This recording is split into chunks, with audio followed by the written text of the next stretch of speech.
je vous retrouve pour le 4e astuce concernant la gestion du temps.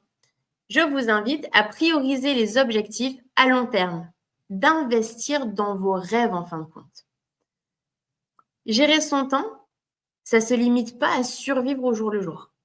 En fait, c'est comme l'épargne financière. Il est crucial de mettre de côté du temps pour investir dans vos objectifs de vie.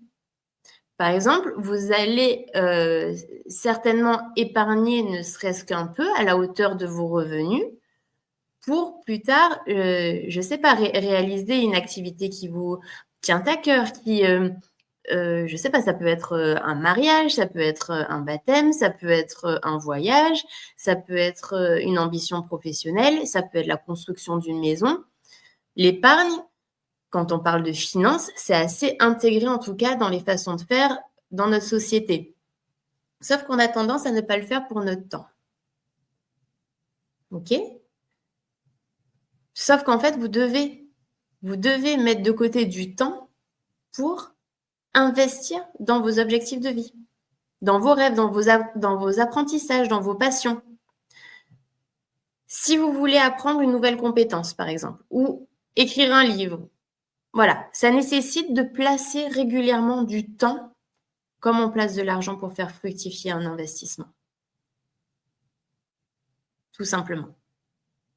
En fait, si vous ne réservez pas de créneau pour ça, ça n'arrivera pas. La vie prendra toujours le dessus. En fait, quand il s'agit de votre argent, effectivement, vous vous forcez à économiser. Ce serait beaucoup plus simple.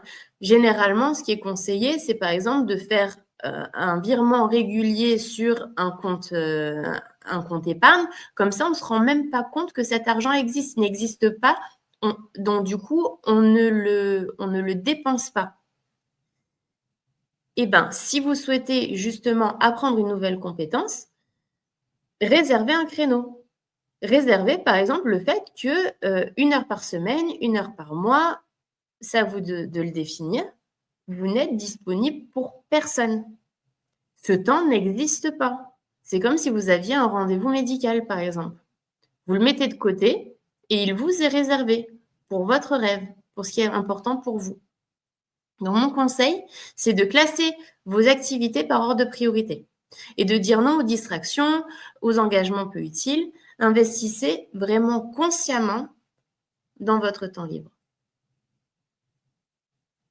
Voilà, donc j'espère que ça vous aide. J'espère que cette référence à l'argent permet de rendre ce concept temps plus tangible, plus parlant.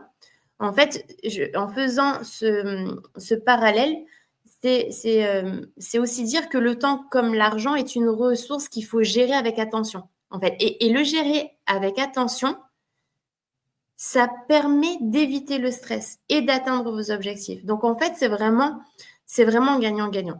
Quand j'entends « Ah oui, mais moi, je ne veux pas de contraintes. » Ah, mais oui. Mais en fait,